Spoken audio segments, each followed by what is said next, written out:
آج تک نیوز کے معزز ناظرین السلام علیکم۔ معزز ناظرین کرام، اس سے پہلے آپ اس کہانی کی 7 ایک ساتھ سن چکے ہیں۔ اب قسط 8 ملاحظہ فرمائے۔ اب تم اپریٹس آف کر کے بے فکری سے سو سکتے ہو۔ Over and all. دوسری طرف سے خاموشی چھا گئی۔ ڈینی گہرا سانس لے کر سرخ بٹن دبایا اور وہ ٹرانسمیٹر ریسیور آف کر دیا۔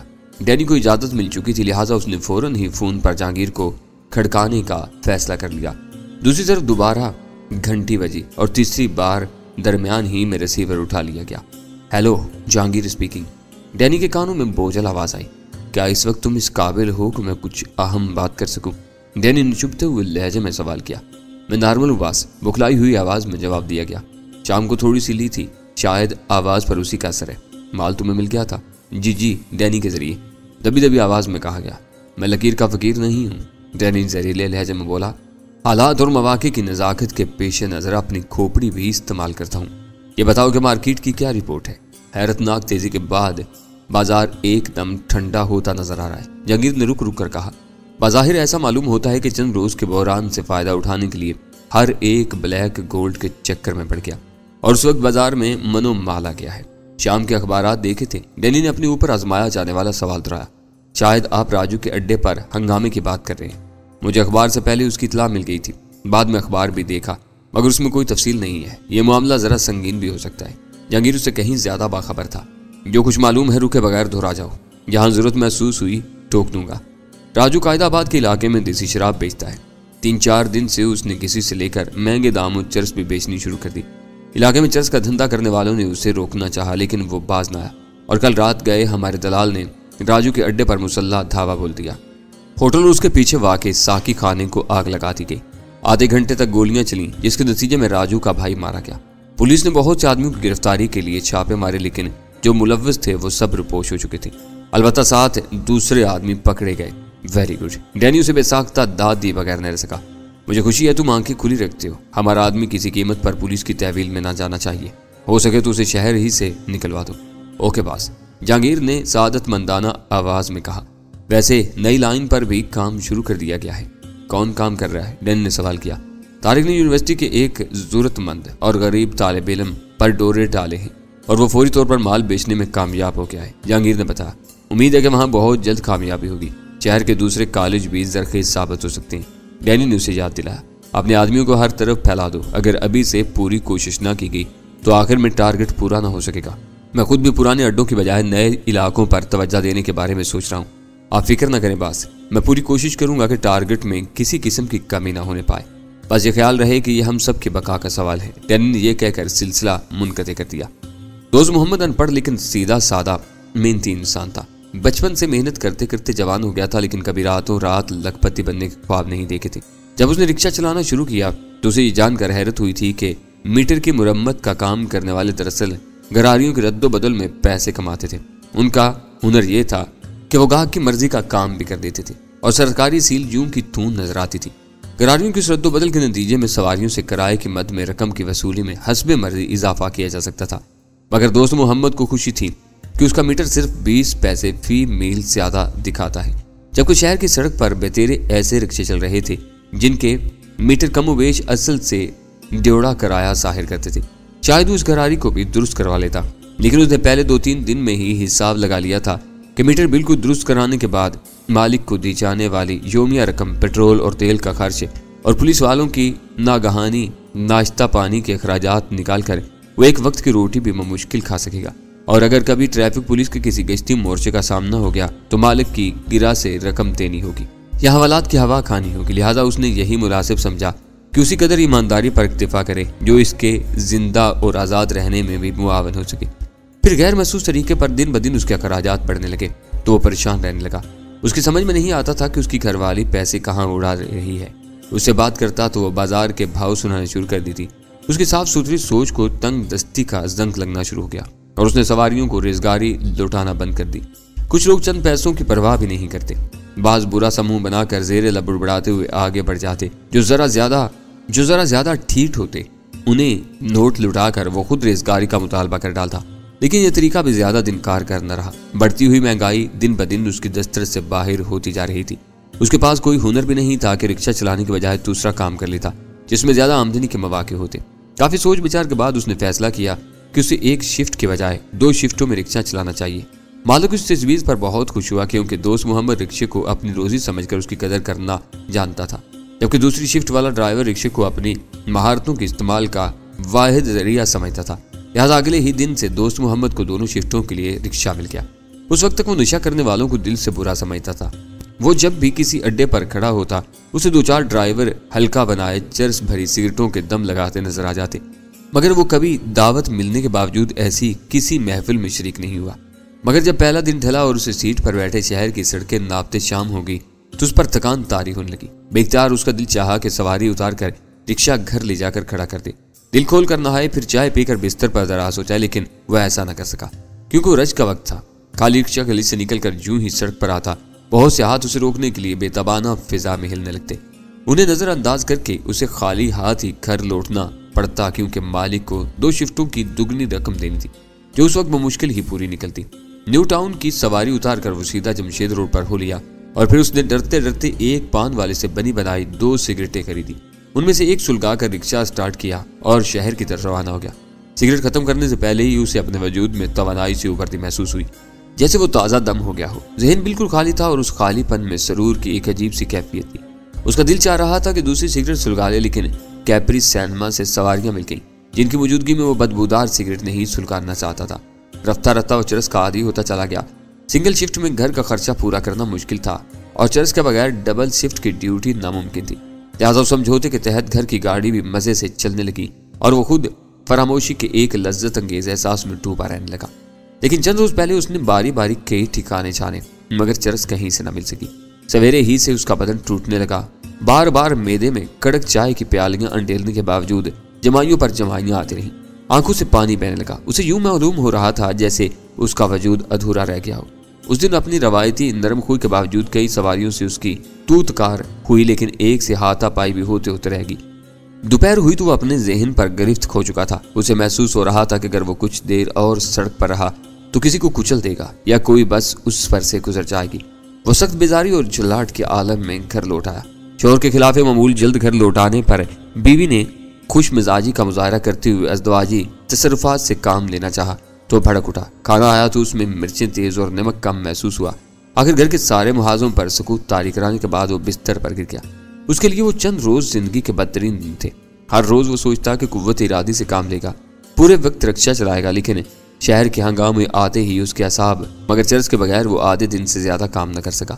جمع پونجی سے رقم ملا کر مالک کو اس کے باوجود وہ ادھار سے سخت نفرت کرتا تھا۔ پھر ایک دن دوست محمد کے ترسے ہوئے کانوں نے ایک ٹھکانے پر امید کا پیغام سنا۔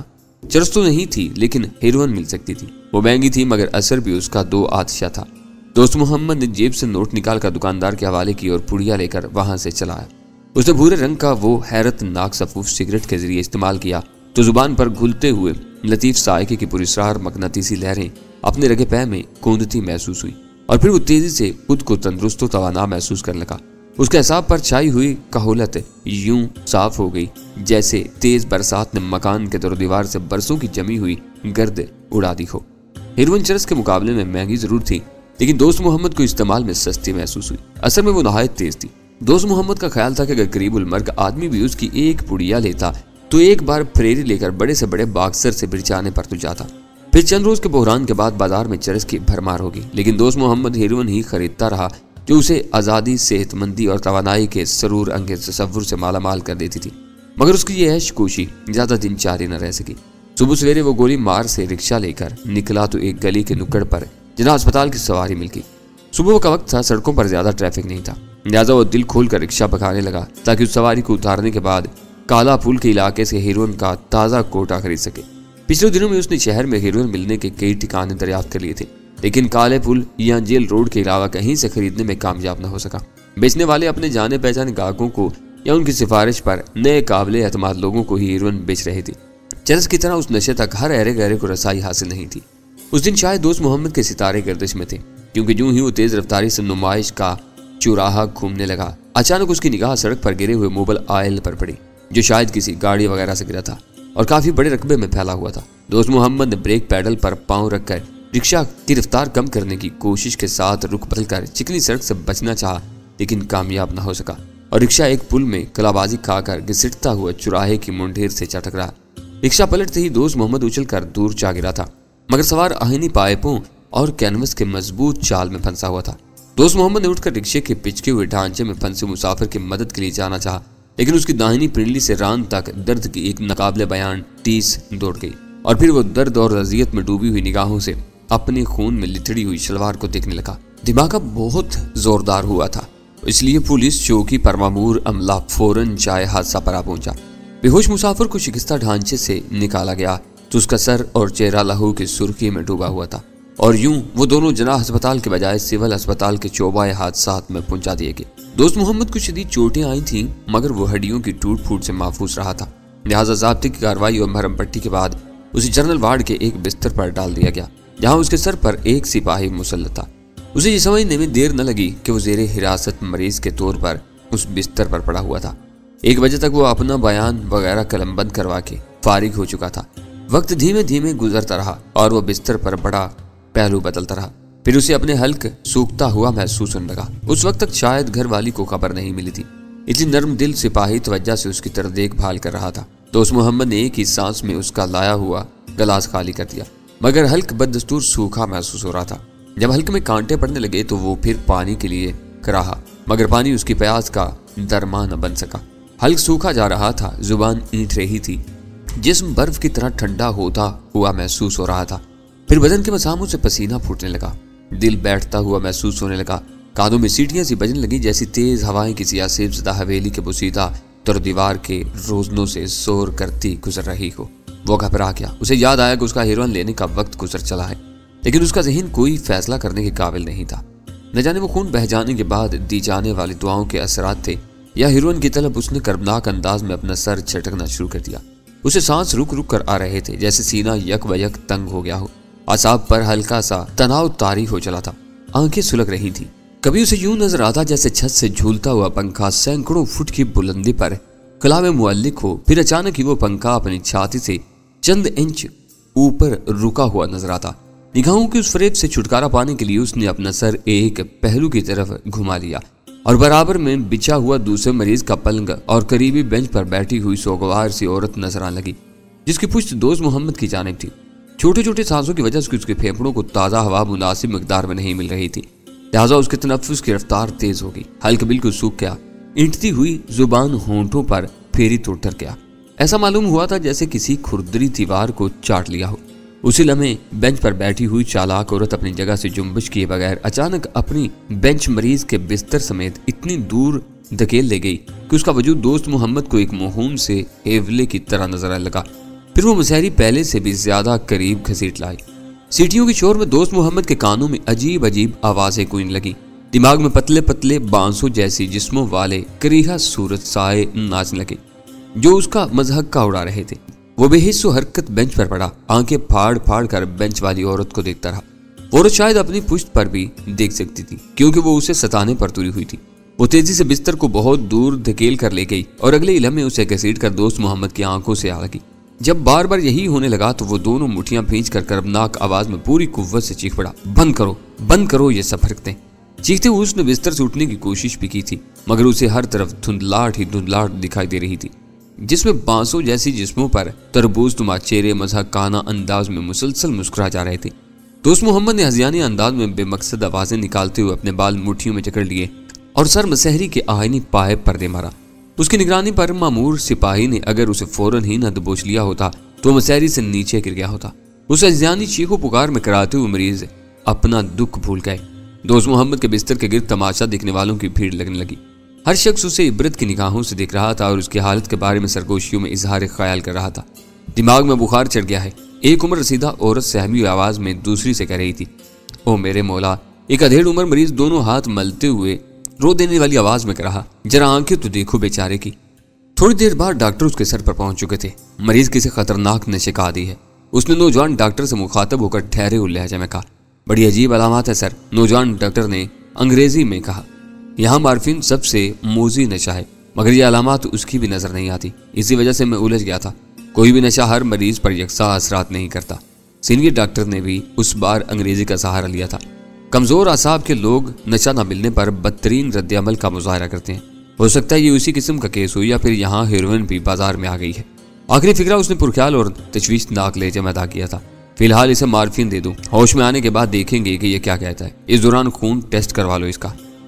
اینی زولا گلشن اقبال کی طرف جاتے ہوئے ڈینی کا ذہن مسلسل اسی لفظ یا نام کی تکرار کیے جا رہا تھا۔ پتہ نہیں اس کا تعلق کس زبان سے تھا۔ بعد سے گفتگو ختم ہونے کے بعد بھی یہ نام اس کے ذہن پر ٹھوکریں لگاتا رہا تھا، اور سونے سے قبل وہ کافی دیر تک ڈکشنری کھولے اس میں ممکنہ حروف تہجی کے تحت صفحات کھنگالتا رہا تھا، لیکن یہ لفظ کہیں نظر نہ آیا۔ اس سے پہلے بارہا وہ کوڈ ورڈ سے دو چار ہوتا رہا تھا، لیکن ہمیشہ اردو یا انگریزی کے جانے پوچھے نام یا الفاظ باہمی شناخت کا ذریعہ مقرر کیے گئے تھے۔ یہ پہلا موقع تھا کہ اسے اینی زولا جیسا بےہودہ لفظ استعمال کرنا تھا، جو اپنی اجنبیت اور غیر معمولی صوتی آہنگ کے باعث اس کے ذہن سے چپکا رہ گیا تھا۔ پچھلی بار وہ سرخ کرولا والے کے ساتھ گلشن اقبال کے اس مکان پر گیا تھا تو وہاں رہنے والی عورت سے بھی اس کا سامنا ہوا تھا۔ نہ صرف سامنا ہی ہوا تھا بلکہ کرولا والے کی فرمائش پر اس نے چائے بھی پلائی تھی۔ اپنی وضاحت اور بول چال کے اعتبار سے وہ عورت 100% مقامی نظر آتی تھی۔ اس وقت ڈینی کے وہم و گمان میں بھی نہیں تھا کہ وہ مشرقی عورت براہ راست اس کے باز کی اعلی کار ہوگی۔ اس نے یہ رائے قائم کی تھی کہ شاید خطرناک صورت والے کی اس عورت سے کوئی گہری آشنائی تھی اور اسے بتائے بغیر اس کا مکان اپنے مقاصد کے لیے استعمال کرتا رہتا ہوگا۔ اسے ایک مرتبہ پھر بلا وجہ غصہ آنے لگا۔ ایک مقامی عورت کے لیے اینی زولا جیسا نامانوس کوڈ ورڈ مقرر کرنا اس کے نزدیک حماقت تھی، لیکن وہ مجبور و محکوم ماتحت تھا۔ اپنے باز کی ہر عقل مندی اور حماقت کو ہنستے کھیلتے برداشت کرنا اس کے فرائض منصبی میں شامل تھا۔ اپنی شدید ترین خواہش کے باوجود بھی وہ اس کوڈ ورڈ میں تبدیلی کرنے پر قادر نہیں تھا۔ مکان کے پھاٹک کے عین سامنے اس نے دانستہ انجن کو خاصی ریس دے کر ایکسٹینشن آف کیا، لیکن مکینوں کو کسی کی آمد سے باخبر کرنے کی یہ ترکیب بار آور ثابت نہ ہو سکی اور نیچے اتر کر اسے پختہ ستون میں لگے ہوئے اطلاعی گھنٹی کے پش بٹن کو دبانا پڑا۔ اسے توقع تھی کہ حسب سابق اس بار بھی ملازم فوراً ہی ذیلی دروازے سے طلوع ہو کر اس کی آمد کا مدعا دریافت کرے گا، مگر ایسا نہ ہوا۔ چند سیکنڈ کے سکوت کے بعد پختہ فرش پر کسی زنانہ سینڈل کی ایڑیوں کی کھٹ کھٹ سنائی تھی اور پھر ذیلی دروازہ کھول دیا گیا۔ خاتون نے یوں ہی جائزہ لینے کے لیے ذیلی دروازے سے سر باہر نکالا۔ ڈینی نے اپنے ذہن میں کل بھلاتا ہوا بےہودہ کوڈ ورڈ سنا ڈالا، اوہ اندر چلے آؤ، اور نے اپنا سر واپس اندر کرتے ہوئے کہا، اور ڈینی ذیلی دروازے سے اندر داخل ہو گیا۔ اسے حیرت تھی کہ پہلی بار سادہ اور گھریلو نظر آنے والی وہ عورت اس وقت سر سے پیر تک فیشن میں ڈوبی ہوئی تھی۔ اس نے بغیر آستینوں کا ٹی شرٹ نما بلاؤز اور جینز پہنی ہوئی تھی۔ چہرہ غازہ کی تہہ میں گلنار ہو رہا تھا اور لبوں پر گلابی رنگ جما ہوا تھا۔ وہ اس کی مستانہ چال کے بارے میں کوئی نادر سی تشبیہ سوچتے ہوئے اس کی تقلید میں ڈرائنگ روم میں داخل ہوا، جہاں وہ مسکراتے ہوئے اس کی طرف مڑ کے، 2 منٹ بیٹھو میں ابھی آتی ہوں۔ وہ اندرونی دروازے سے گزر کر غائب ہو گئی۔ اس کے سینڈلز کی کھٹ کھٹ چند ثانیوں تک گونجنے کے بعد معدوم ہوگی، اور ڈینی یہی سوچتا رہ گیا کہ پہلے تاثر کے بارے میں انگریزی کہاوت کس قدر گمراہ کن ہے۔ پہلی ملاقات میں ان دونوں کا سامنا ضرور ہوا تھا، لیکن براہ راست گفتگو کی نوبت نہیں آئی تھی۔ لیکن اس وقت وہ ڈینی سے اس قدر اعتماد سے بے تکلفانہ مخاطب ہوئی تھی جیسے ان میں پرانی شناسائی ہو۔ واپسی میں اس کے داہنے ہاتھ میں سیاہ رنگ کا ایک بریف کیس جھول رہا تھا، جو بادیوں نظر میں عام ساخت کا نظر آ رہا تھا۔ وہ سیدھی اس ڈبل صوفے پر آ بیٹھی جس پر ڈینی بیٹھا ہوا تھا، اور بریف کیس اس نے اپنی ٹانگوں پر رکھ لیا۔ پھر مسکراتے ہوئے دلاویز نگاہوں سے ڈینی کی طرف دیکھتی ہوئی بولی، نام کیا تمہارا؟ اینی زولا، ڈینی نے گہری سنجیدگی کے ساتھ کہا۔ اور میرا؟ اس نے چوک لہجے میں سوال کیا۔ نہیں بتاؤ گی تو تمہیں بھی اینی زولا ہی سمجھتا رہوں گا۔ ڈینی نے اپنی سنجیدگی میں فرق نہ آنے دیا۔ اسے یاد تھا کہ باس نے اسے اس عورت سے غیر ضروری طور پر بے تکلف ہونے سے منع کیا تھا۔ اس کا خیال تھا کہ پہلی ملاقات میں ہلکا پھلکا تاثر چھوڑنے والی وہ عورت خاصی خطرناک ثابت ہو سکتی تھی، جو ڈینی کا جواب سن کر فراد دلی سے کلکلا کر ہنس رہی تھی۔ یہ کیسے ہو سکتا ہے کہ ہم دونوں ہی بیک وقت اینی زولا ہوں؟ انگریزی قاعدے سے قطعی ہو سکتا ہے، بلکہ انگریزی میں تو یہی ہوتا ہے۔ ڈینی بدستور سنجیدہ رہا۔ وہ کیسے؟ عورت بیگ پر ہاتھ رکھ کے مسلسل ہنسے جا رہی تھی۔ مسٹر اور مسز کے ساتھ بلکہ کوئی لڑکی ہو تو وہ مس اینی زولا ہو سکتی ہے۔ تو میں تمہیں لڑکی نہیں نظر آتی؟ اس نے قدرے بگڑ کر سوال کیا۔ مجھے افسوس ہے کہ میں اجلت میں ہوں، ڈینی نے بلا وجہ رسٹ واچ پر نگاہ ڈالتے ہوئے کہا۔ عورت خاصی شوق تھی اور وہ بھی اس سے الجھنے میں دلچسپی رکھتا تھا، لیکن بعض کی خصوصی ہدایت نے اسے سرد مہری پر مجبور کر دیا تھا۔ اجلت، اس نے طنزیہ لہجے میں کہتے ہوئے براہ راست ڈینی کی طرف ہاتھ بڑھا دیا۔ معلوم ہوتا ہے کہ عورتوں سے ڈرتے ہو۔ ڈینی اس توہین آمیز ریمارک پر بس اسے گھور کر رہ گیا، پھر کچھ کہے بغیر اٹھا اور بریف کیس سمیت باہر نکلتا چلا آیا۔ اس عورت نے باہر جھانکنے یا کوئی الوداعی جملہ کہے بغیر ذیلی کھڑکی بند کر دی۔ گھر لوٹتے ہوئے ڈینی مسلسل اس عورت کے بارے میں سوچتا رہا، نہ جانے وہ کون تھی اور ان لوگوں کے درمیان اس کی کیا حیثیت تھی۔ خطرناک صورت والے شخص کے بعد اس عورت کی عجیب شخصیت تھی جس سے ڈینی اپنے باس کے ذریعے متعارف ہوا تھا۔ ورنہ مدت سے وہ یہی سوچتا رہا تھا کہ شہر میں باس کے براہ راست رابطے میں صرف وہی تھا یا پھر اس کے ذریعے جہانگیر، نادر اور طارق تھے، مگر نئے تجربات سے ظاہر ہو رہا تھا کہ باس کے لیے کام کرنے والوں کی تعداد اتنی محدود نہیں تھی۔ اس عورت اور اس کرخت صورت والے کے علاوہ نہ جانے کتنے لوگ اس نادیدہ شخصیت کے لیے کام کر رہے تھے۔ پھر قابل غور بات یہ بھی تھی کہ باس نے اسے 2 ٹوک ہدایات جاری کی تھیں کہ وہ اس عورت سے فری ہونے کی کوشش نہ کرے۔ گھر پہنچ کر کار سے اترتے ہوئے وہ باس اور گلشن والی مست خرام دلربا کو بھول کر بریف کیس میں الجھ گیا اور سیدھا اپنی خوابگاہ میں پہنچ گیا۔ جوتے اتار کر وہ چند ثانیوں تک اس سیاہ بریف کیس اور اس کے دستے کے دونوں جانب خوبصورتی سے نصب سلیٹ نما مستطیلوں کو دیکھتا رہا، پھر بریف کیس مسحری پر لے کر بیٹھ گیا۔ پہلے اس نے اپنا داہنا انگوٹھا داہنی طرف کے مستطیل چکور پر رکھا، پھر چند ثانیوں بعد یہی عمل بائیں طرف والے مستطیل پر آزمایا، لیکن بریف کیس جوں کا تو رہا۔ ڈینی ڈھکن پکڑ کر قدرے اوپر اٹھانا چاہا، لیکن وہ بدستور مقفل رہا۔ اس کا مطلب تھا کہ باس نے اسے کھولنے کے لیے جو ترتیب بتائی تھی اس میں تبدیلی کر کے بریف کیس کو بحفاظت کھولنا ناممکن تھا۔ دوسری بار ڈینی نے بائیں مستطیل سے ابتدا کی اور پھر داہنے مستطیل پر انگوٹھا رکھتے ہی کلک کی ہلکی سی آواز آئی اور بریف کیس کا ڈھکن اچھل کر قدرے اوپر ہو گیا۔ ڈینی نے جھری کے قریب سے ڈھکن اٹھایا تو اس کی آنکھیں حیرت سے پھیلتی چلی گئی۔